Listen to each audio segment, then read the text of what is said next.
sound of shattering glass echoed through the Gangnam Izakaya like a gunshot. Then came the child's stifled cry, small, terrified, swallowed by the ambient noise of clinking champagne flutes and muted laughter. In Seoul, you either have a name that opens doors, or you are invisible. Mercy was the latter, a ghost in a burgundy apron, moving between tables with her eyes down and her past buried deep. She didn't know the boy sitting alone at table 12, dressed in a miniature charcoal suit that cost more than her year's rent, was Haru Machi, the untouchable son of the Tiger of Ginza. She didn't know the man watching from the darkened VIP balcony, motionless as carved stone, was Hisayuki Machi, a kingpin who hadn't felt fear since the day he stopped counting bodies. When the drunk politician, red-faced, stumbling, reeking of imported whiskey, grabbed the boy's collar and raised his hand to strike, Mercy didn't think. She moved. That single, split-second decision would ignite a war, burn down an empire's facade, and force the most dangerous man in Asia to his knees. This is the story of how a waitress saved a wolf cub and found herself claimed by the pack. The rain hammered against the floor-to-ceiling windows of the bake-do room, a sound that usually soothed Mercy during her 12-hour shifts. Tonight, it sounded like static, white noise that matched the buzzing dread coiling in her chest. Being a server at one of Gangnam's most exclusive establishments meant invisibility was survival. You poured soju, cleared plates, bowed at precise angles, and never, ever made eye contact unless spoken to first. Mercy adjusted her apron, her braided hair pulled back so tight it made her temples ache. The dining floor was unusually tense for a Thursday. A former minister was in booth 9. A chaebol heir was negotiating a hostile takeover in hushed tones near the bar. But Mercy's eyes kept drifting to table 12. Sitting there, completely alone, was a boy. He couldn't have been older than 8. He wore a 3-piece suit in charcoal gray, perfectly tailored but stiff, like armor. His dark hair was combed back with adult precision, and his small legs dangled from the velvet chair, not quite reaching the floor. In front of him sat an untouched plate of food and a sketchbook he wasn't drawing in. He was staring at the door, his small hands gripping a mechanical pencil so hard his knuckles had gone white. "Stop staring, Mercy," hissed Manager Choi, snapping his fingers in front of her face. His breath smelled like cigarettes and impatience. "Table 12 pays more for privacy than you'll make in 10 years. Refill his water. Do not speak." Mercy nodded, swallowing her questions. She grabbed the crystal pitcher and approached carefully. As she poured, the boy flinched, a full-body recoil as if expecting a blow. "It's okay," she whispered in Korean, breaking protocol. "Just water. Are you hungry?" The boy looked up. His eyes were dark, impossibly old for a child, and filled with a trembling, unspoken terror. He shook his head once, barely perceptible. "Hey, you!" The roar tore through the restaurant like a thunderclap, silencing every conversation. Mercy froze. A man staggered out from the private bar, Assemblyman Park, notorious for gambling debts and public scandals. He was swaying, his face flushed a violent crimson, his designer shirt half untucked. "Where's my damn drink?" Park bellowed, knocking into a server and sending a tray crashing. His unfocused eyes swept the room, then locked onto table 12. "And why the hell is there a kid sitting here alone? This is a men's club, not a daycare." Manager Choi was nowhere to be seen. Security was across the room, distracted by the minister's entourage. Park stumbled forward, each step heavier than the last. "You think you're special, boy?" Park slurred, pointing a thick finger at Haru. "Sitting there like some little prince while real men do business?" Haru shrank back into his chair, the pencil snapping between his small fingers. "Sir, please," Mercy said, stepping between the table and the drunk politician. Her heart was hammering so hard she could feel it in her throat. "He's just a child. Please return to your seat." Park looked at Mercy like she was dirt on his shoe. His lip curled. "Move, girl. I'm going to teach this brat some respect. Looking at me like that, who does he think he is?" Park lunged. It wasn't calculated, just a drunken, violent shove meant to flip the table and terrify the boy. But he was a large man, over 6 feet and 200 pounds, and his momentum was deadly. Mercy didn't hesitate. Her body remembered what her mind had tried to forget. She sidestepped, redirected his weight with a sharp twist of his wrist, and drove her palm into his solar plexus. Precisely, efficiently, without mercy. Park gasped, the air exploding from his lungs, and crumpled to the polished floor like a felled tree. The restaurant went silent. and from the shadows of the VIP balcony, Hisayuki Machi leaned forward and smiled. Subscribe to see how this unfolds and comment where you're watching from. I'd love to say hello to you, just to know how far our story is going. The moment Assemblyman Park's body collapsed onto the marble floor, time seemed to crystallize. The wet gasp of air leaving his lungs, the dull thud of expensive fabric meeting stone, the tinkling scatter of ice cubes from his abandoned glass, each sound existed in its own separate pocket of reality. Mercy stood frozen in her defensive stance, her breathing controlled despite the chaos erupting inside her chest. Around her, the Baekdu room had transformed into a gallery of shocked faces, every patron suspended mid-motion like figures in a painting. Park lay curled on his side, wheezing and clutching his chest, his carefully maintained image shattered as completely as the crystal scattered around him. His face cycled through shades of red and purple as he struggled to remember how breathing worked. Servers had backed away instinctively, creating a ring of empty space around the fallen assemblyman, as if violence itself were contagious. Mercy's gaze dropped immediately to Haru. The boy remained pressed against the back of his chair, eyes wide and unblinking, but something had shifted in his expression. The terror was still there, but underneath it flickered something else. A spark of recognition, perhaps, or the faintest shadow of relief. "Are you hurt?" Mercy asked softly in Korean, her voice barely audible above the renewed murmur of conversation rippling through the restaurant. Haru shook his head slowly, his small fingers still gripping the broken pencil. The spell broke when Manager Choi came rushing across the dining floor, his polished shoes clicking against marble with military precision. His face had gone an unhealthy shade of crimson, a vein pulsing visibly at his temple. He stopped just short of Mercy, close enough that she could smell the coffee and cologne that clung to his impeccable suit. "What have you done?" The words came out as a hiss, low and venomous. "Do you have any idea what you've just done?" Mercy straightened, but didn't step back. He was going to hurt. "He is Assemblyman Park." Choi's voice rose despite his obvious effort at control. "A government official, and you, a server, dared to lay hands on him." His laugh was sharp and humorless. "You've destroyed yourself. You understand that, don't you? You've thrown away everything over." He gestured dismissively toward Haru without looking at the boy. "Over nothing." The words landed like stones in still water, sending ripples of realization through Mercy's consciousness. Of course, there would be consequences. In Seoul's carefully calibrated hierarchy, she had just committed an unforgivable transgression. Servers didn't defend. They didn't intervene. They certainly didn't put their hands on members of the National Assembly, no matter how justified the action. "I protected a child," Mercy said quietly, but her voice carried an edge that surprised even her. "That's not nothing." Choi's expression twisted into something ugly and satisfied. "You're fired. Effective immediately. Security will escort you out through the kitchen. And if you're very, very fortunate, that's where this ends. If Assemblyman Park decides to press charges..." He shrugged, the gesture loaded with false sympathy. "Well, I hope you have a good lawyer. You'll need one." Mercy felt the walls closing in, the familiar suffocation of powerlessness that had defined so much of her life in Seoul. She'd worked at the Baekdu room for 18 months, endured countless indignities, swallowed her voice and her pride to maintain this precarious foothold in a city that had never wanted her. And now it was gone. All of it. Because she'd chosen instinct over survival. She was opening her mouth to respond, though what she could possibly say she didn't know, when a voice cut through the tension like a blade through silk. "Stop." The single word wasn't loud, but it carried a quality that made volume irrelevant. Absolute authority wrapped in conversational calm, the sound of someone accustomed to immediate obedience. Every head in the restaurant turned toward the source. Hisayuki Machi emerged from the private elevator that served the VIP suites, his bodyguards flanking him like shadows. He moved with unhurried precision, each step measured and deliberate. His charcoal suit was so perfectly tailored, it seemed to be part of him, rather than merely clothing.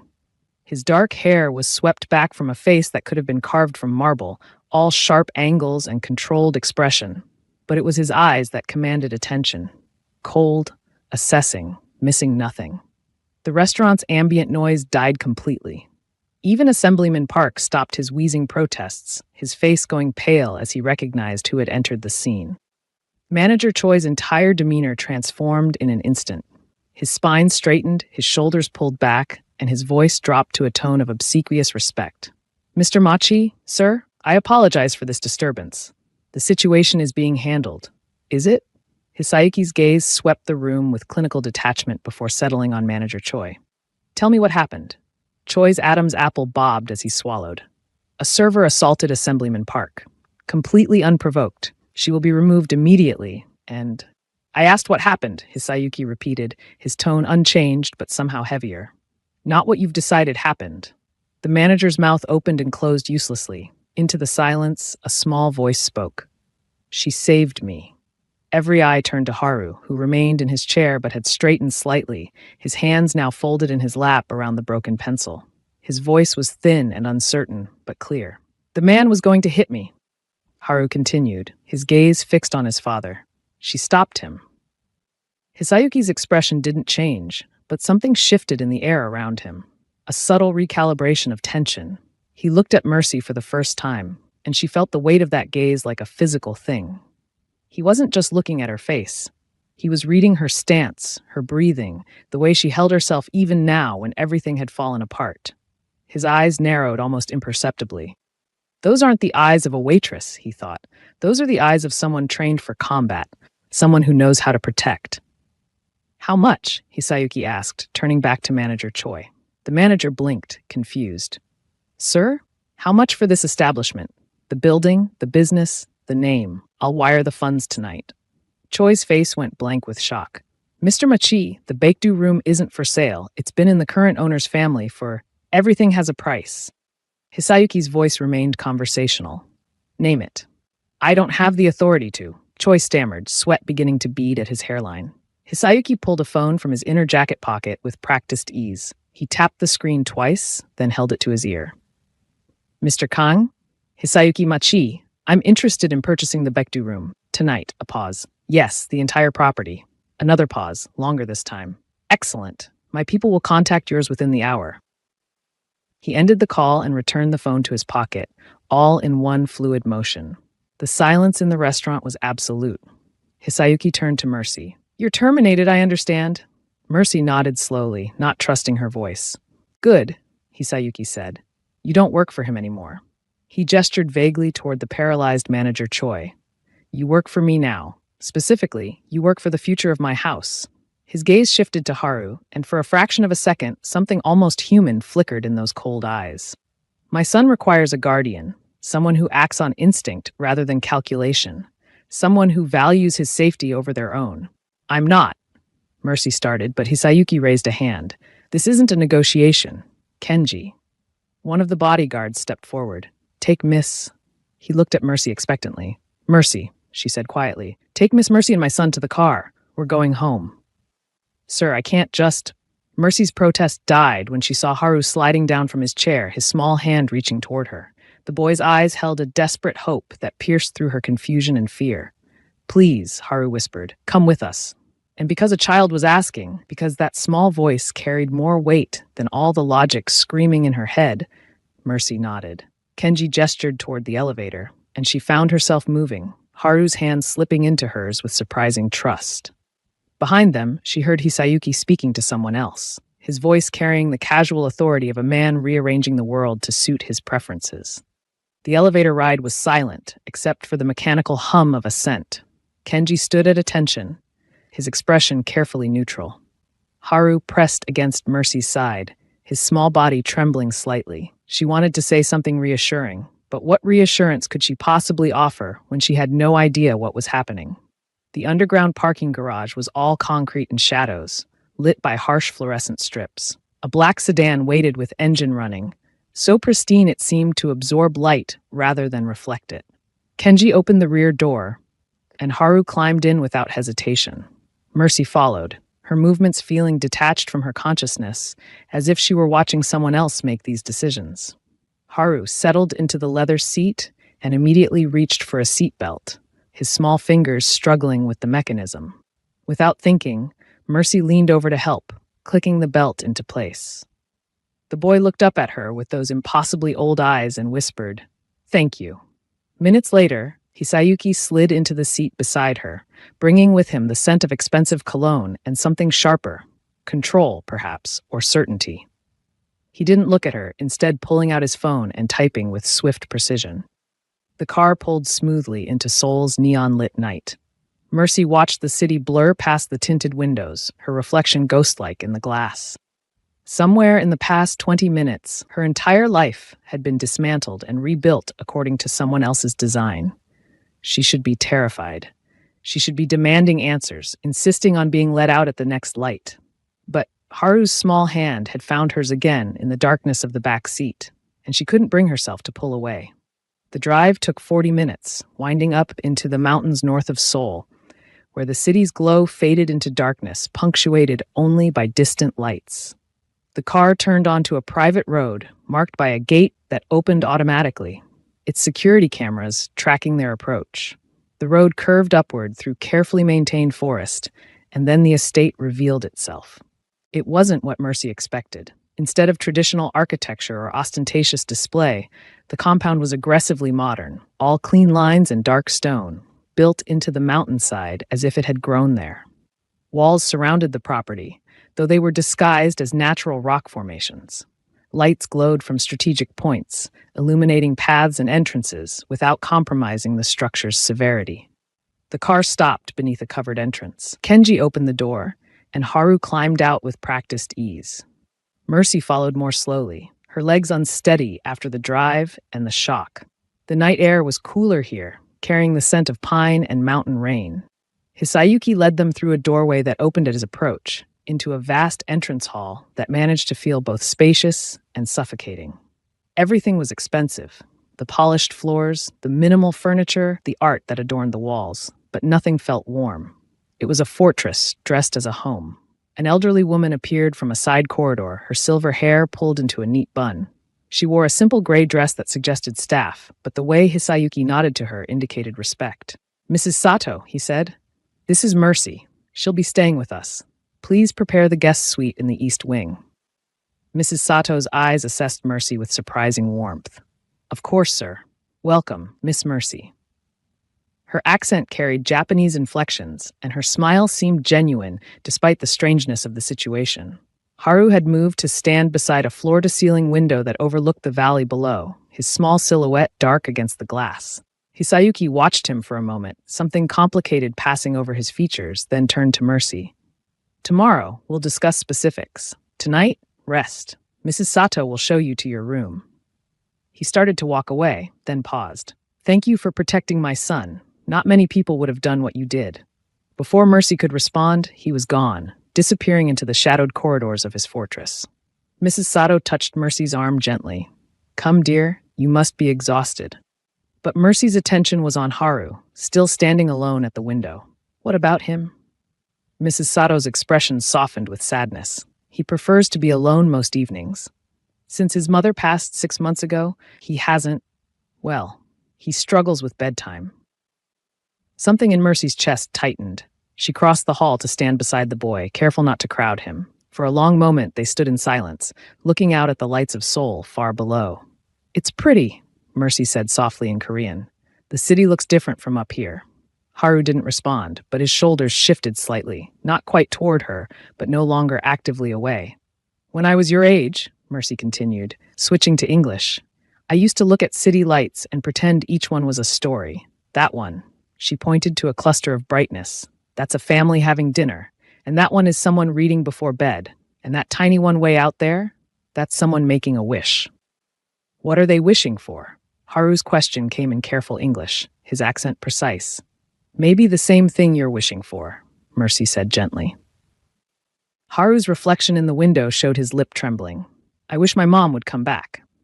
The words hung in the air between them, too large and painful for any response to contain. Mercy didn't try to offer platitudes or false comfort. Instead, she hummed, a low, melodic sound that her own mother had taught her years ago, a Swahili lullaby about the moon watching over children while they slept. Haru turned to look at her, confusion and curiosity mixing in his expression. "What song is that?" "Something my mom taught me. She said some feelings are too big for just one language." The boy considered this, then whispered, I miss my mom in two languages, too.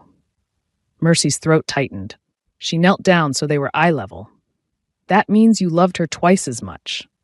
For the first time since she'd seen him in the restaurant, something in Haru's expression cracked open.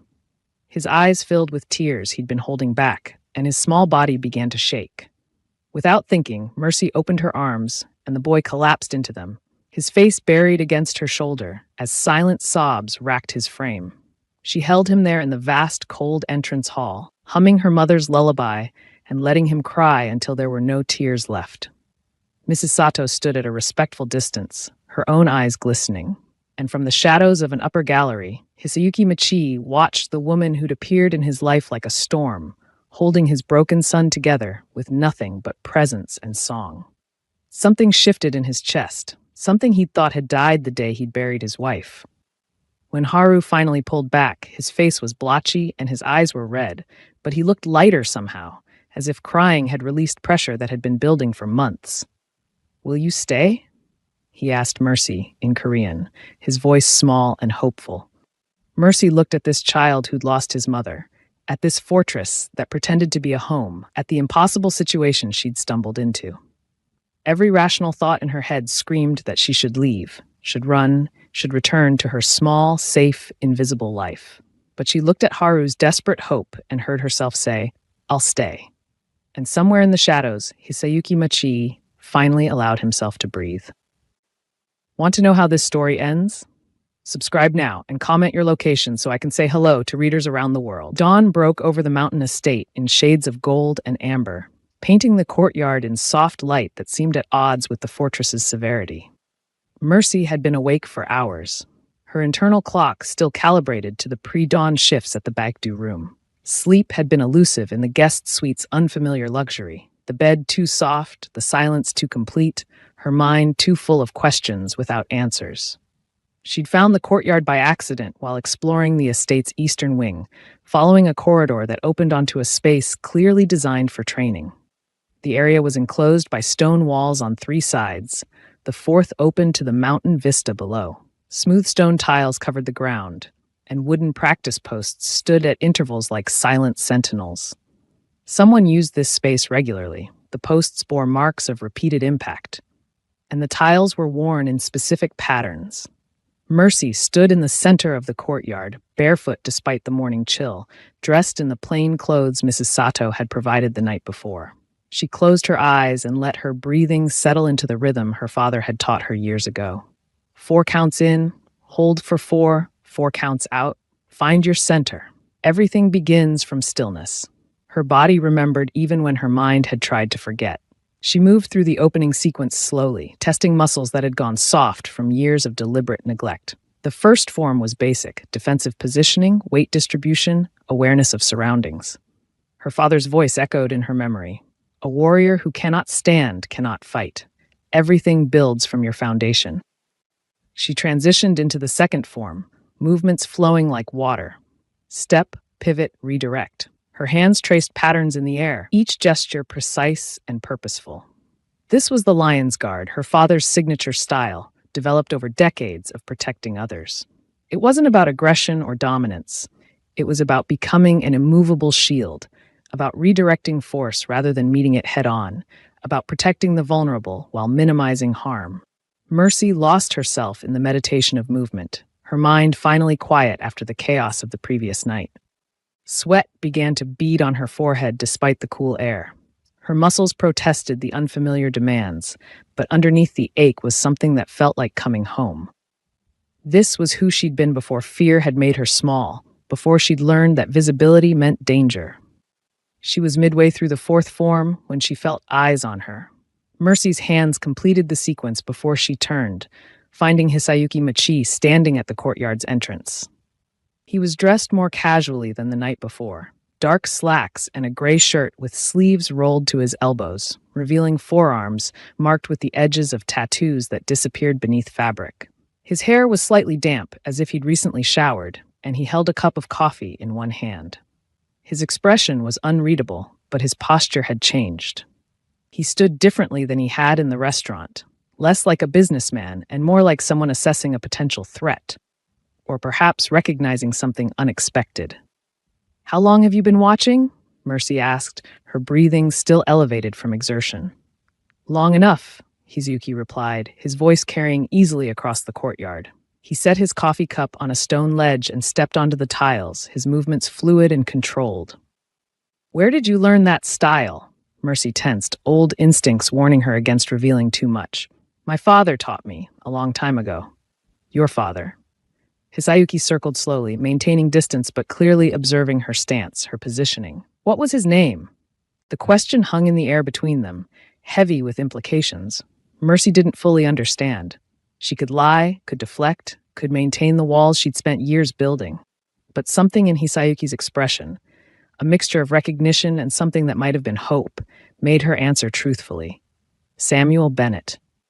The name landed like a stone dropped into still water, sending ripples through Hisayuki's carefully controlled composure. His expression cracked for just a moment, revealing something raw underneath. Shock, grief, recognition. He took a step closer, then another, until he stood only a few feet away. Show me the lion's descent, he said quietly. Mercy's breath caught. The lion's descent was the signature move of her father's style, the technique that identified his training as clearly as a signature. Very few people would know its name, and fewer still would recognize it by sight. How do you know about that? She asked, though part of her already suspected the answer. Because Samuel Bennett taught it to me 20 years ago, Hisayuki said. Because he was my mentor, my friend, and the man who saved my life. Because I've been searching for his daughter for a decade. The world seemed to tilt on its axis. Mercy's carefully constructed understanding of her past, her father, the absent parent, the man who'd chosen duty over family, began to crumble. You're lying. I'm not. Hisayuki's voice was gentle in a way she hadn't heard from him before. Your father was captain of my personal guard. He trained me, protected me, taught me that strength without honor is just cruelty. 15 years ago, during a coup attempt, he took 3 bullets meant for me. His last words were instructions to find you, to keep you safe, to make sure you knew he loved you more than his own life. Mercy felt her knees weaken. She sank onto one of the stone benches that lined the courtyard, her hands trembling. He left us. He chose this world over his family.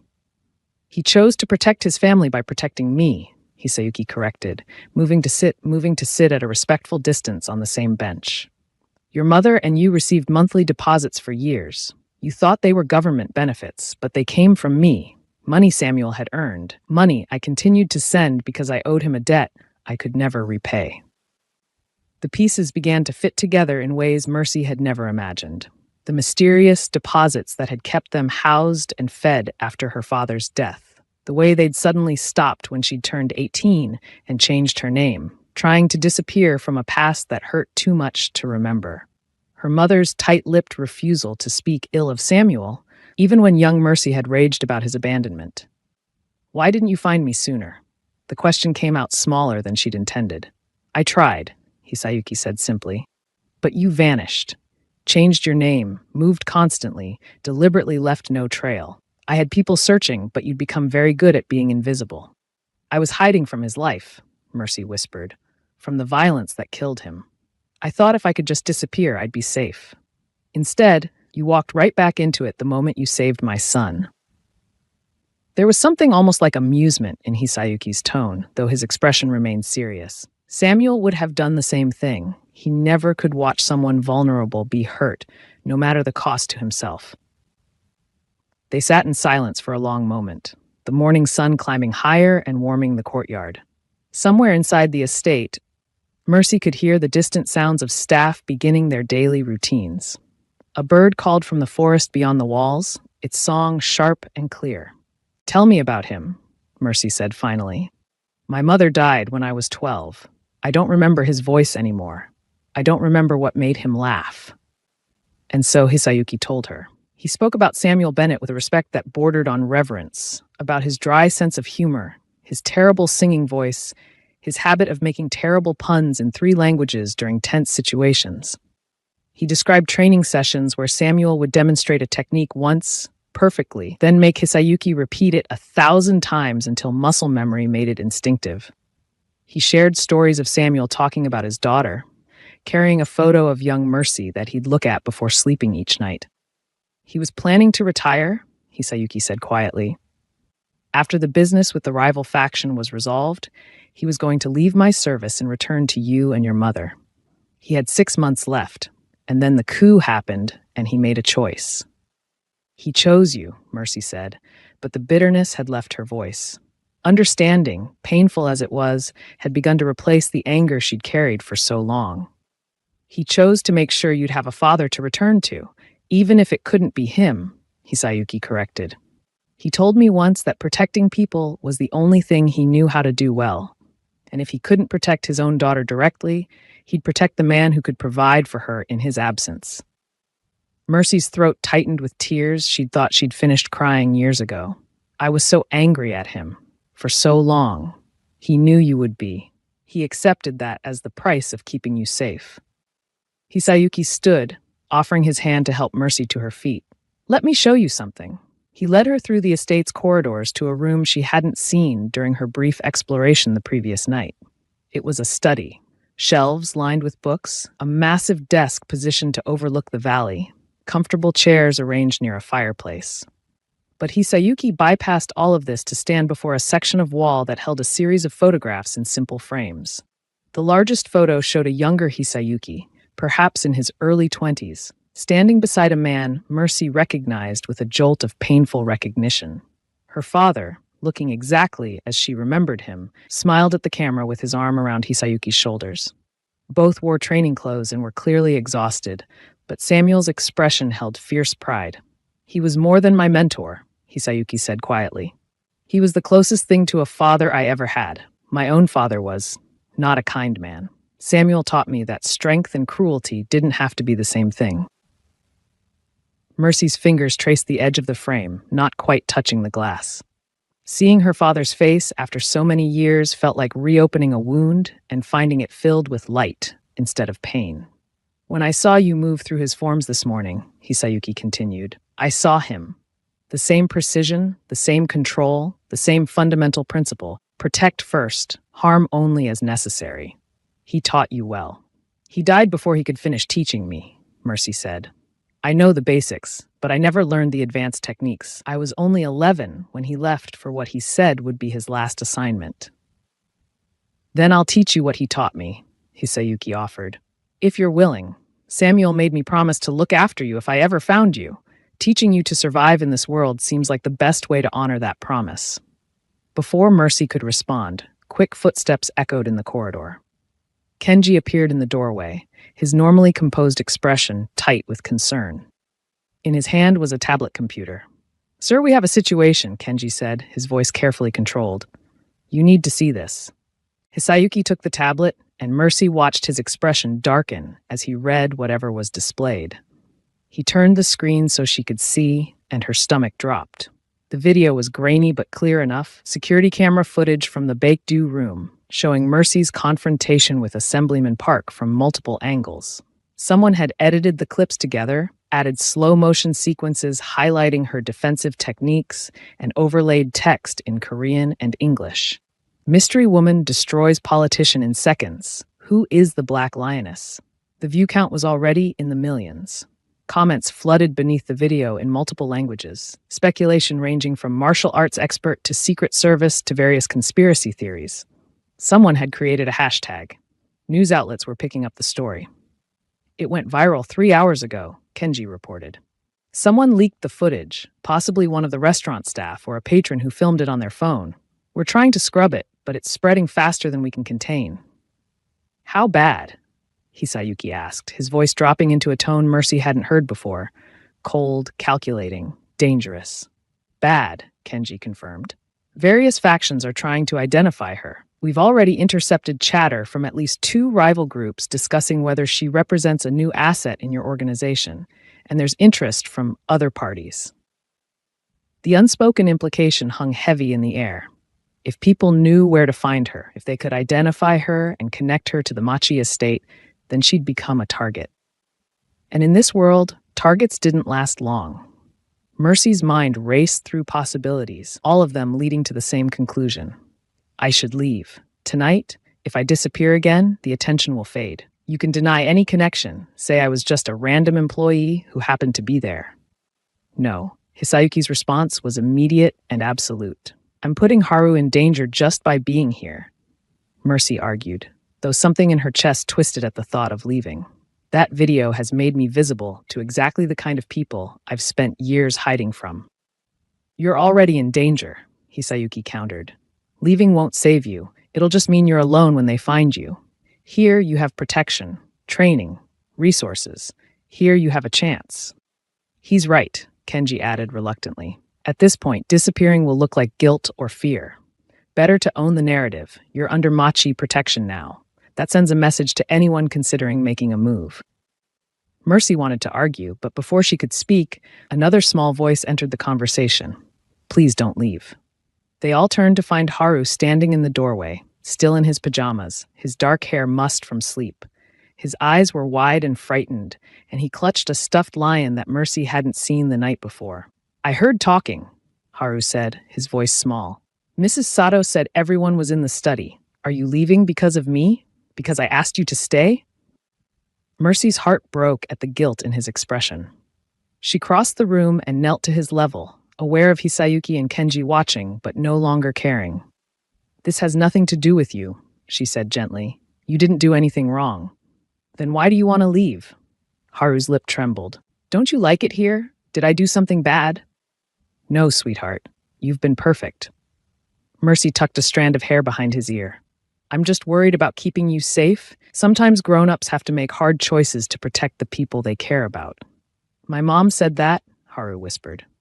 Before the accident, she said she had to go away to keep me safe, and then she didn't come back. The words landed like a physical blow. Mercy looked up at Hisayuki and saw her own pain reflected in his expression. This child had already lost his mother to the dangers of this world. The thought of making him feel abandoned again was unbearable.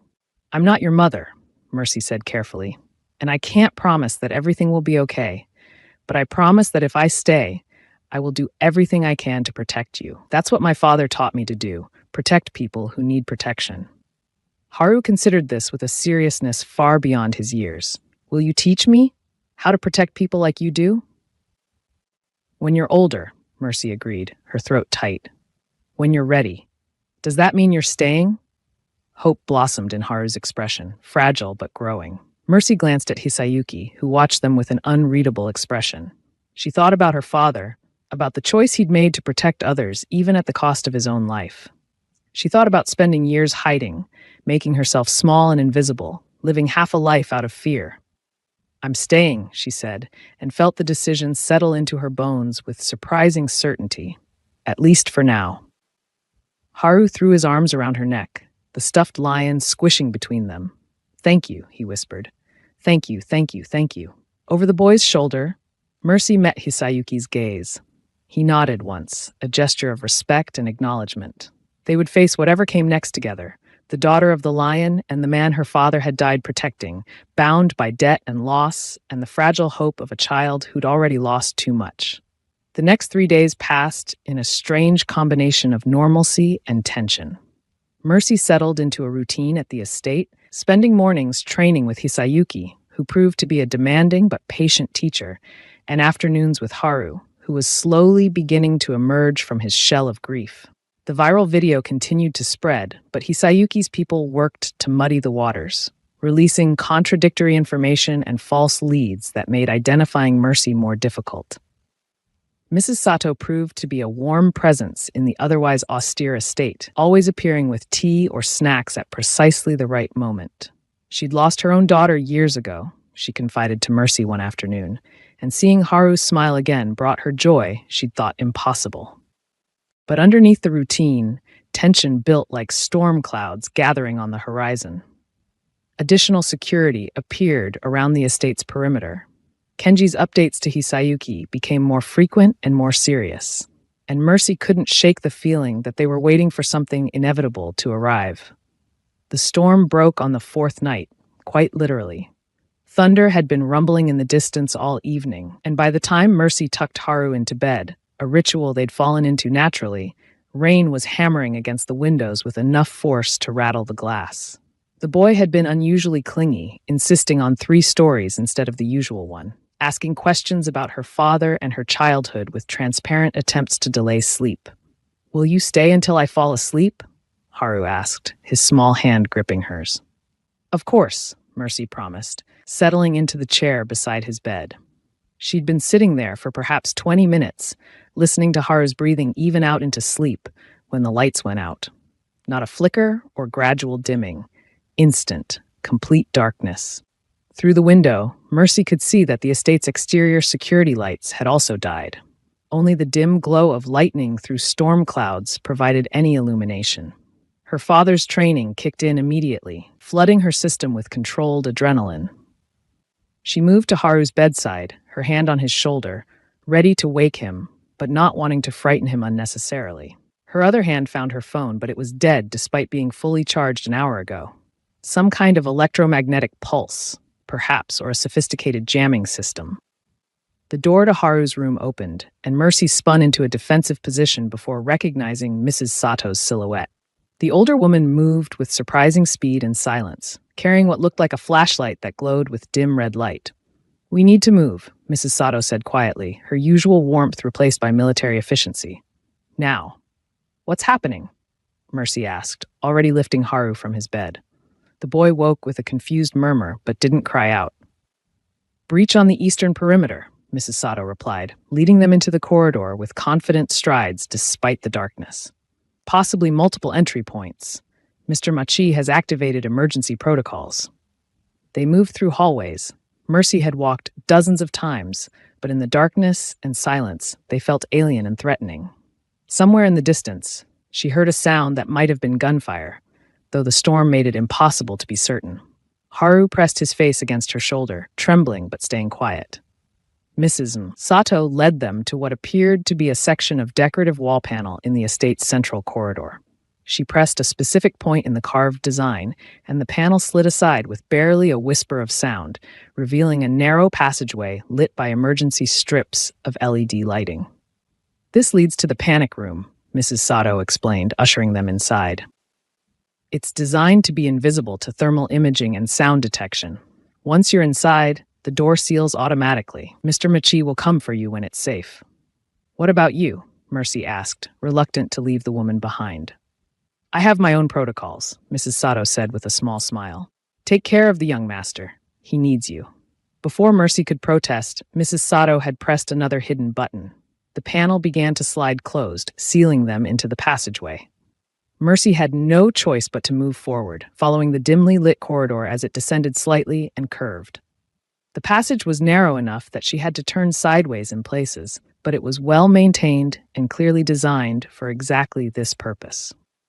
The panic room door stood at the end of the passage, thick steel with a biometric lock that glowed faintly green.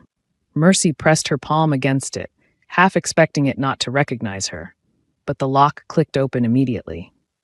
Hisayuki had programmed her access without telling her. The thought settled somewhere warm in her chest despite the fear coursing through her veins. The room beyond was larger than she'd expected, perhaps 15 feet square, with reinforced walls and a ceiling studded with what looked like air filtration systems. One wall held a bank of monitors, currently dark. Another featured a locked weapons cabinet. There were supplies stacked neatly on shelves: water, non-perishable food, medical kits, communications equipment. Mercy sealed the door behind them and finally allowed herself to set Haru down. The boy looked around the room with wide eyes, processing their surroundings with that unsettling maturity that seemed to age him beyond his years. "Are the bad people coming for us?" he asked quietly. Mercy knelt to his level, keeping her voice calm and steady. "Your father has very good security. We're just being extra careful, okay? This is like a super safe hiding spot until everything is okay again. Like hide and seek?" Haru's voice was small, uncertain. "Exactly like hide and seek," Mercy agreed, though her heart ached at having to frame danger as a game. "And you're going to be the very best at staying quiet and still, right?" Haru nodded solemnly. "I can do that. I practiced a lot after Mom died, being quiet." The casual mention of his mother's death, delivered with such matter-of-fact sadness, made Mercy want to weep. Instead, she pulled him close, wrapping her arms around his small frame. "You're very brave," she told him. "Your mom would be proud of you." They settled onto the floor, Mercy keeping Haru tucked against her side. She wanted to turn on the monitors to see what was happening outside their sealed shelter, but she was afraid of what images might frighten the boy. Instead, she did what had worked before. She began to hum, soft and low, the Swahili lullaby that had calmed him on their first night. Time became elastic in the sealed room. It might have been 20 minutes or 2 hours, Mercy's sense of duration distorted by adrenaline and fear. Haru had fallen into a fitful sleep against her shoulder when she finally heard something change. Footsteps in the passage outside. Deliberate, unhurried, but definitely approaching. Mercy's entire body tensed, her mind calculating distances to the weapons cabinet, defensive positions, ways to protect Haru if the door opened to reveal enemies. She carefully shifted the boy aside, positioning herself between him and the door. The biometric lock beeped once, twice, 3 times. Then it clicked open. Hisayuki stood in the doorway, and Mercy felt the tension drain from her body so quickly she nearly collapsed. He was soaked from the rain, his clothes disheveled and his hair in disarray. There was blood on his shirt, not much, and she couldn't tell if it was his, but he moved without difficulty as he stepped into the room and sealed the door behind him. His eyes found Haru first, verifying the boy was unharmed, then shifted to Mercy with an expression that held relief and something deeper, something grateful. "You're both safe," he said, and his voice carried a weight that suggested those words held more significance than their surface meaning. "What happened?" Mercy asked quietly, aware of Haru beginning to stir at the sound of his father's voice. 6 men breached the perimeter during the storm, Hisayuki reported, his tone clinical despite his disheveled appearance. Professional, well-equipped, clearly had inside knowledge of the estate's layout. They were neutralized. The euphemism hung in the air between them. Neutralized meant dead or captured, and either way, it meant Hisayuki had done what was necessary to protect his home and his son. Mercy should have been horrified, should have recoiled from the violence implied in his calm summary. Instead, she felt only relief that he was alive and they were safe. "Dad?" Haru's sleepy voice broke the moment. "Did you win the game?" Hisayuki's expression softened in a way Mercy had rarely seen. He crossed to his son and lifted him into his arms with surprising gentleness. "Yes, the game is over. We won." "Good," Haru mumbled, already drifting back to sleep against his father's shoulder. "Mercy was really good at hiding with me." Over his son's head, Hisayuki met Mercy's gaze. "Thank you," he said quietly, "for keeping him safe, for not running when you could have." "You don't leave family," Mercy replied, echoing the words she'd spoken days ago in a different context. "My father taught me that." Something shifted in Hisayuki's expression. Recognition, respect, and perhaps the beginning of trust. "He taught you well." They stayed in the panic room for another hour, while Kenji and the security team cleared the estate and verified there were no additional threats. When they finally emerged, dawn was breaking over the mountains, painting the storm-washed world in shades of pink and gold. The estate showed signs of the night's violence: broken windows, damage to the eastern wall, scorch marks from what might have been an explosive charge, but it still stood, defiant and solid. Mrs. Sato appeared with dry clothes and tea, as if nothing unusual had occurred, though Mercy noticed the older woman's hands shook slightly as she poured.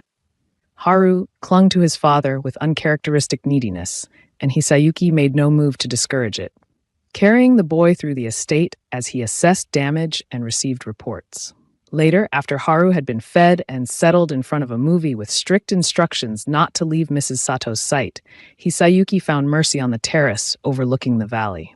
She'd showered and changed, but felt bone-deep exhaustion that had nothing to do with physical exertion. "They'll try again," Hisayuki said without preamble, standing beside her at the railing. "Last night was a test. They wanted to see our response time, our defensive capabilities. Now that they know you're here and under my protection, the attacks will escalate." "Then I should leave," Mercy said, though the words felt hollow. "Before Haru gets hurt because of me. If you leave, you'll be dead within a week," Hisayuki replied bluntly. "These aren't amateurs, and they're not going to stop because you remove yourself from my protection. They want to know who you are, what you represent, whether you're a threat or an asset. The only way to survive is to show them you're neither. You're family. And in this world, family is sacred." Mercy turned to face him fully. I'm not actually family. I'm the daughter of your dead mentor who happened to save your son. That doesn't make me Machi. Hisayuki's expression was unreadable. Actually, it does. Or it will, once the paperwork is finalized. What paperwork? I'm adopting you into the clan registry, Hisayuki said calmly, as if discussing something as mundane as dinner plans. Under Korean-Japanese family law, it's possible to adopt adults in cases of debt repayment or honor-bound obligation. Your father died in my service, saving my life. That debt transfers to his children. By formally adopting you, I fulfill my obligation and grant you the full protection of the Machi name. Mercy stared at him, certain she'd misheard. You can't just decide I'm your family. I can, and I have, Hisayuki replied. The documents are being processed now. Within a week, you'll legally be Machi Mercy, an untouchable heir with full standing in the organization. No one can move against you without triggering a war. You didn't ask me, Mercy said, anger flaring to cover the complicated emotions churning in her chest. I know. Hisayuki met her gaze steadily. And I'm not sorry. Your father asked me to protect you, and this is the only way to ensure that protection holds against the threats you'll face. You can hate me for it if you need to, but you'll be alive to hate me. Mercy wanted to argue, to rage against his high-handed decision, to assert her independence. But she thought about Haru's small hand in hers, about the way Mrs. Sato smiled when she brought them tea, about training in the courtyard while her father's legacy flowed through her movements. She thought about belonging somewhere after years of deliberate isolation. My father would have done the same thing, she finally said. I know, Hisayuki replied. I learned from the best. They stood together in silence, watching the sun climb higher over Seoul. Two people bound by debt and loss and the fragile hope that family could be chosen as well as born. Behind them, through the terrace doors, I could hear Haru's laughter at something in his movie. The sound of a child remembering how to be a child. And for the first time since her father's death, Mercy allowed herself to believe that maybe, just maybe, she'd finally found her way home. Want to know how this story ends?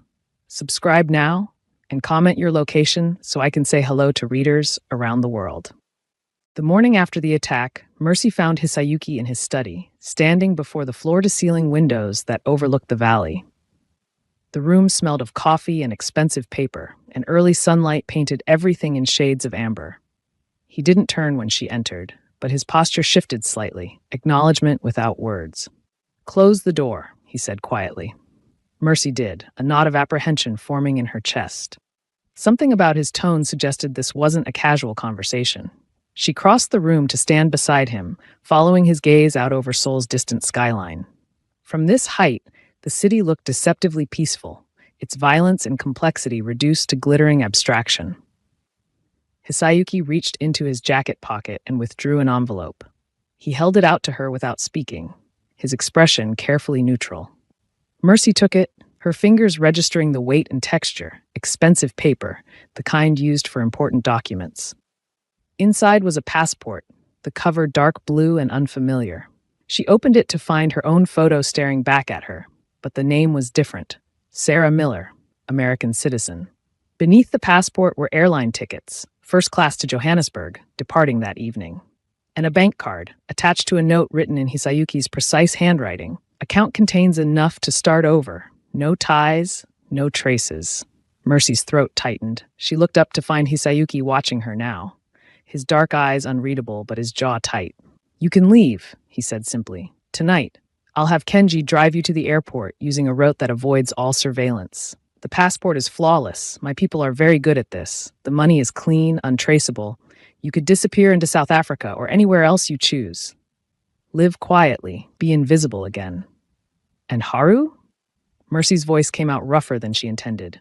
We'll be protected by the best security I can provide, Hisayuki replied, though something flickered in his expression. Doubt, perhaps, or pain. He'll understand, eventually. Children are resilient. Mercy looked down at the passport again, at the name that wasn't hers, at the promise of safety and anonymity. 3 weeks ago, she would have taken this offer without hesitation.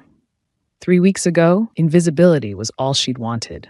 To disappear so completely that the violence of her father's world could never find her again.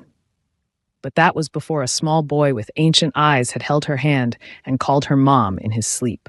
Before, she'd stood in a courtyard, moving through her father's forms while the man he died protecting watched with recognition and respect. Before, she'd felt the fierce, terrifying joy of belonging somewhere, of mattering to people who mattered to her. "Why now?" she asked. "Why offer me this after everything you said about family and obligation?" Hisayuki was silent for a long moment, his gaze returning to the window. When he spoke, his voice carried a weight she hadn't heard before, something almost like vulnerability. "Because last night, when I cleared the estate and found bodies in the corridors, all I could think was that you and Haru were alone in that panic room. That if they'd gotten past me, if they'd found a way to breach those doors, you would have been the last line of defense. And you would have fought, because that's who you are. And you might have died protecting my son." He turned to face her fully now, and Mercy saw something in his expression that stole her breath. Fear, genuine and unguarded. "I owe your father everything," Hisayuki continued. "He saved my life and asked me to protect you. Instead, I've dragged you into the very danger he died trying to shield you from. So I'm offering you what I should have offered from the beginning, a choice. A real choice with no obligation or manipulation. You can walk away. You should walk away." Mercy looked at the passport in her hands, felt the weight of the tickets and the promise of freedom. She thought about her father, about the choice he'd made to stay and protect, even knowing it might cost him everything. She thought about Haru's smile when she sang to him, about the way Hisayuki's rigid control softened when he watched them together, about Mrs. Sato's warm tea and gentle questions about her day.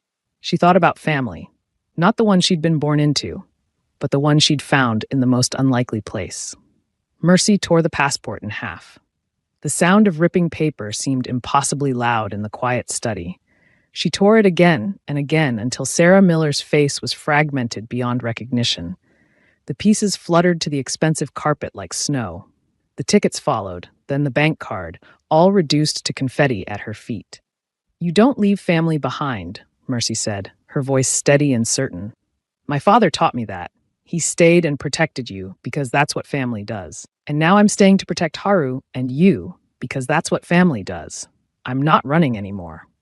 Hisayuki stared at her, something complicated and profound shifting in his expression. For a moment, his carefully maintained mask cracked completely, revealing gratitude and relief and something deeper that neither of them was quite ready to name. "You're certain?" he asked quietly. "I'm certain," Mercy replied. "Now stop trying to send me away and teach me how to survive in this world. If I'm staying, I'm not staying helpless." The ghost of a smile touched Hisayuki's lips, the first genuine smile she'd seen from him. "Your father would be proud." "Then let's make sure I live long enough to deserve that pride," Mercy said. 2 weeks later, Mercy stood in front of a full-length mirror in her guest suite, barely recognizing her own reflection. The hanbok was a masterpiece. Deep indigo silk that seemed to shift between blue and purple depending on the light, the traditional Korean cut modified slightly for modern elegance. But what made it extraordinary were the patterns embroidered along the sleeves and hem. Intricate geometric designs, unmistakably African in origin, worked in gold thread that caught the light with every movement. The fusion of her two heritages, made visible and beautiful. Mrs. Sato stood behind her, making final adjustments with the pride of a master craftsman. "You look like a queen," the older woman said softly. "I feel like a target," Mercy admitted, her hands smoothing nervously over the silk. "Good," came Hisayuki's voice from the doorway. "That means you're paying attention." Mercy turned to find him dressed in a charcoal three-piece suit that emphasized his lean build, traditional elements woven subtly into the modern cut. His hair was styled back, and he carried himself with the dangerous grace she'd come to recognize as his preparation for battle, even when that battle took place in a ballroom rather than an alley. "The Viper's Ball," Hisayuki said, offering his arm. "Every major crime family in East Asia will be there. You'll be observed, assessed, and judged. Some will see you as weakness, an outsider elevated beyond her station. Others will see you as a statement, proof that the Machi clan adapts and evolves. And what do you see?" Mercy asked, taking his arm. "I see my mentor's daughter, honoring his legacy," Hisayuki replied. "I see someone brave enough to choose danger over safety. I see family." The drive to the venue took 40 minutes, winding through Seoul's glittering districts to a converted palace that managed to look both ancient and modern. Security was everywhere, subtle but omnipresent, watching from shadows and rooftops. The guests arriving were a study in expensive elegance, each one carrying themselves with the particular confidence of people who existed above normal laws. Mercy felt eyes tracking them as they entered, felt the weight of attention settling on her shoulders like a physical thing. Whispers followed their path across the marble floors, speculation, curiosity, judgment. She forced herself to walk with her head high, shoulders back, channeling every lesson her father had taught her about projecting strength even when fear threatened to overwhelm. The ballroom was magnificent, all soaring ceilings and crystal chandeliers, traditional architecture updated with modern luxury. Round tables surrounded a central dance floor, and a string quartet played something classical and vaguely menacing. The crowd was predominantly male, predominantly Asian, and universally powerful. These were men who controlled cities and industries, who decided fates with phone calls and hand gestures. Hisayuki guided her through introductions with practiced ease. Yakuza bosses from Tokyo, triad leaders from Hong Kong, Korean gang hierarchs, each one assessed Mercy with varying degrees of interest and skepticism. She met their gazes steadily, responded to their questions with polite brevity, and refused to show the terror singing through her veins. They were midway through the room when a voice cut through the ambient conversation. "Machi-san, how unexpected to see you with such interesting company." Takeda emerged from the crowd, impeccably dressed and smiling with perfect politeness that didn't reach his eyes. Mercy had met him briefly at the estate, Hisayuki's second-in-command, a man who managed operations with ruthless efficiency. Something about him had always made her skin crawl, though she couldn't articulate why. "Takeda-san," Hisayuki replied with equal politeness. "You know Miss Mercy, of course." "Indeed." Takeda's gaze raked over her with barely concealed disdain. "Though I confess surprise at her presence here.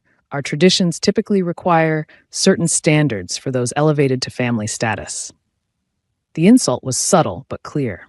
Mercy felt Hisayuki tense beside her, but before he could respond, she spoke. "Traditions evolve," Mercy said calmly, meeting Takeda's eyes without flinching. "Or they die. I imagine you understand that better than most, given how far you've risen in the organization." Takeda's smile sharpened. "Risen through loyalty and blood, yes. Through decades of service and sacrifice, not through a single fortunate accident." "My father's sacrifice earned my place here," Mercy replied, her voice low and dangerous. "He died saving Machi-san's life. I imagine that's worth more than decades of, what did you call it? Loyalty?" The air between them crackled with tension. Around them, conversations had quieted as people sensed conflict brewing. Hisayuki's hand settled on the small of Mercy's back. Support or restraint, she couldn't tell which. "Forgive me," Takeda said, though his tone suggested anything but apology. "I meant no disrespect to your father's memory, only concern for the organization's future. These are dangerous times. Outsiders bring complications." "Then it's fortunate I'm not an outsider anymore," Mercy said. "I'm family, legally, formally, permanently, which means any complications I bring are ours to manage together." Subscribe to follow Mercy's journey, and tell me in the comments where you're tuning in from. I love hearing from you all. Takeda's eyes flashed with something cold and calculating. He inclined his head in a gesture that managed to be both respectful and threatening. "Of course. Family." He turned to Hisayuki. "I hope your confidence in this arrangement proves justified, Oyabun, for all our sakes." He melted back into the crowd, leaving behind a wake of tension. Hisayuki's hand remained on Mercy's back, steady and grounding. "Well done," he murmured. "But you've just made a dangerous enemy." "I think I made that enemy the moment I stepped between a drunk and a child," Mercy replied. "At least now he knows I'm not going to apologize for it." The rest of the evening passed in a blur of introductions and veiled threats disguised as polite conversation. When the quartet shifted to a slower piece, Hisayuki surprised her by offering his hand. "Dance with me," he said. "Let them see that you belong here." Mercy allowed herself to be led onto the floor, hyper-aware of every eye tracking their movement. Hisayuki's hand settled at her waist with careful propriety, and they began to move through the steps of a traditional waltz. He led with confident precision, and Mercy followed, grateful for the dancing lessons her mother had insisted on years ago. Takeda will move against us soon, Hisayuki said quietly, his voice pitched for her ears alone. Tonight was a test, seeing how we present as a united front. We passed, but that will only accelerate his timeline. What will he do? Mercy asked, her body responding automatically to his lead. Try to prove I've gone soft. That sentiment has made me weak. He'll target what I care about most. Hisayuki's eyes held hers. He'll target Haru, and you. Then we'll be ready, Mercy said, surprised by her own certainty. We will, Hisayuki agreed. Together. The call came 3 days later, in the dead hours before dawn, when exhaustion made everyone careless. Hisayuki's phone rang with a tone Mercy had never heard before. Urgent, priority, demanding immediate attention. She was in the courtyard, unable to sleep, moving through practice forms to quiet her restless mind. She heard his footsteps before she saw him, and turned to find him already dressed, his face carved from stone. It's a trap, he said without preamble. But I have to go anyway. Mercy's stomach dropped. What happened? Takeda sent word about a weapons shipment coming through Incheon, leverage I need against a rival faction. The timing is too perfect, the information too clean. He's luring me out. Then don't go, Mercy said, though she already knew the answer. If I don't go, I look weak. If I look weak, the organization fractures. People die, including Haru, eventually. Hisayuki's voice was clinical, but his hands were clenched. Kenji will stay here with you and Haru. Maximum security protocols. If I'm not back by dawn, he has instructions. What instructions? To get you and Haru out, to disappear you both so completely that no one will ever find you. Hisayuki met her eyes. I'm sorry. I brought you into this. I should have. Stop, Mercy interrupted. We made this choice together, so whatever happens, we face it together. Something shifted in Hisayuki's expression. Gratitude, affection, something deeper. I'll come back, he said. I promise. But promises, Mercy was learning, meant nothing when made to entropy and violence. The call came 90 minutes later, Kenji's voice tight with barely controlled panic. Mercy-san, we have a situation. Mercy was in Haru's room, having moved there after Hisayuki left, unable to shake the dread coiling in her gut. The boys slept peacefully, unaware of the danger circling their lives. She stepped into the corridor, keeping her voice low. What situation? It's a trap, as Machi-san suspected. He's pinned down at the Incheon shipyard. Takeda orchestrated the whole thing. There's no weapons shipment. It's an execution. Kenji's voice roughened. He's wounded, surrounded. I've dispatched backup, but they won't arrive in time. Mercy's vision tunneled. How wounded? Conscious, mobile, but bleeding. He has maybe an hour before. Kenji didn't finish the sentence. I can't leave Haru. Security protocols mandate I stay here. But someone needs to. Tell me where, Mercy interrupted, her voice cold and certain. Tell me exactly where, and tell me the fastest route. Mercy-san, you can't. My father died protecting him, Mercy said. I'm not letting Hisayuki die alone in a shipyard because I was too afraid to act. Tell me where. Kenji was silent for a heartbeat, then rattled off an address and route with military precision. There's a vehicle in the garage with keys in the ignition. The black SUV. It's armored and fast. Take the coastal highway, avoid the toll roads. And Mercy-san, there are weapons in the console. Use them if you need to. Mercy was already moving, her mind shifting into the cold clarity her father had trained into her. She returned to Haru's room long enough to kiss his forehead and whisper, I'll bring your father home. I promise. Then she ran. The drive was a nightmare of rain and speed, the storm that had been threatening all evening, finally breaking with vindictive force. Mercy pushed the SUV to its limits, hydroplaning through turns, her hands white-knuckled on the wheel. The shipyard emerged from the darkness like a skeletal beast, rusted cranes and stacked containers, all sharp angles and shadows. She parked a quarter-mile away and approached on foot, grateful for the rain that covered the sound of her movement. The weapons in the console had included a simple blade, not elegant, but effective. She gripped it now, letting her father's training guide her movements through the maze of containers. She heard them before she saw them. Takeda's voice, smooth and triumphant, echoing between metal walls. It's nothing personal, Oyabun. You've simply outlived your usefulness. The board agrees. Sentiment has made you weak. Bringing that woman into our organization, elevating her to family status, it proves you're no longer fit to lead. Mercy crept closer, peering around a container to assess the situation.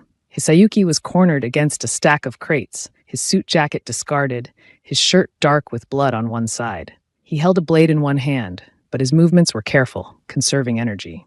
Takeda stood back, surrounded by 8 armed men, confident in his numerical advantage. "The board follows strength," Hisayuki replied, his voice steady despite his injury. "And you've just fractured the organization by moving against me. Even if you succeed tonight, you'll spend years fighting civil war." "Then I'll fight it," Takeda said with a shrug. "Better than watching you destroy what we built because you fell in love with a half-breed waitress and a dead man's memory." The slur ignited something cold and furious in Mercy's chest. She assessed the space with tactical precision, containers creating blind spots, rain reducing visibility, Takeda's men positioned too close together, overconfident. Her father's voice echoed in her memory. "Speed and surprise overcome numbers. Make them react to you." Mercy moved. She came out of the shadows like a ghost, her blade finding the first man's weapon hand before he could react, disarming him with a twist and using his body as a shield against the second man's response. She moved with fluid precision, years of training crystallizing into instinct, each motion economy and purpose. The element of surprise bought her precious seconds. Takeda's formation broke as men turned to face this unexpected threat, and in that moment of confusion, Hisayuki struck. Despite his injury, he moved with lethal grace, his blade finding targets with surgical precision. They fought like they'd trained together for years. Mercy covering Hisayuki's weakened side, Hisayuki compensating for her lack of experience, both of them trusting the other to be where they needed to be. The rain turned the ground slick and treacherous, but it also obscured vision, and Mercy used that to her advantage, appearing and disappearing between containers, striking and melting away. One by one, Takeda's men fell, not dead, but incapacitated, disarmed, neutralized, until finally only Takeda remained, his expensive suit soaked and his confidence shattered.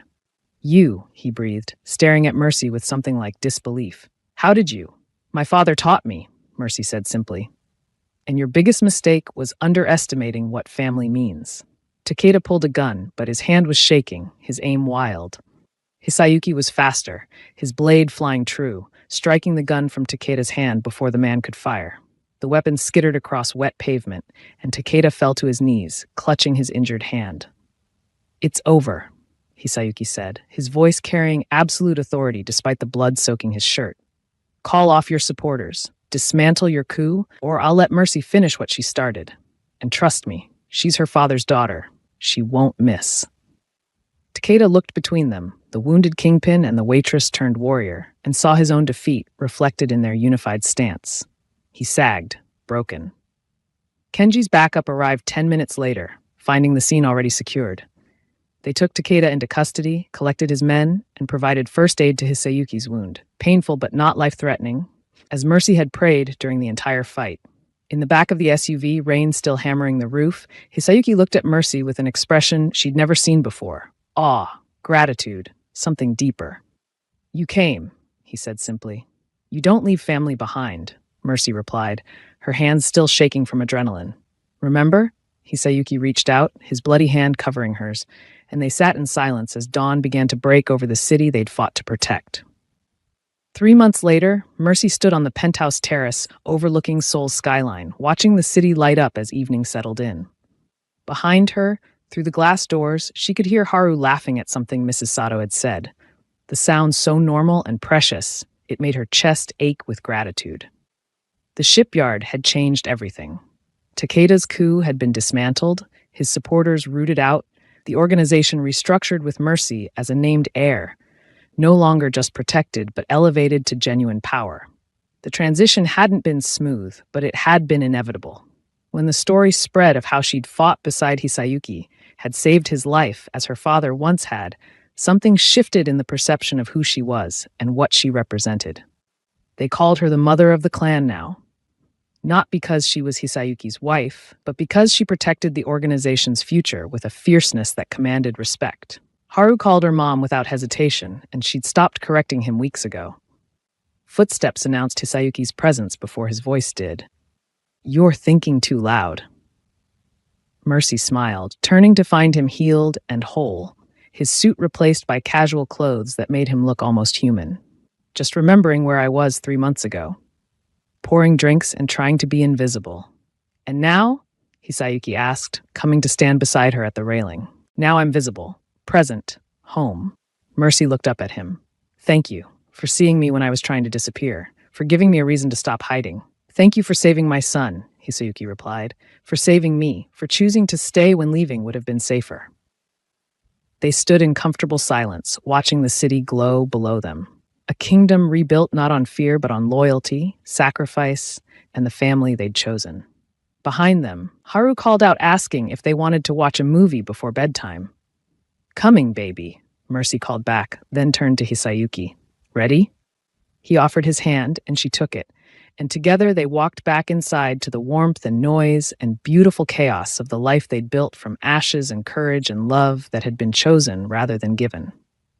The dynasty continued, stronger than before, protected by the Tiger of Ginza and the Lion's daughter, who'd finally stopped running and claimed her place in the world.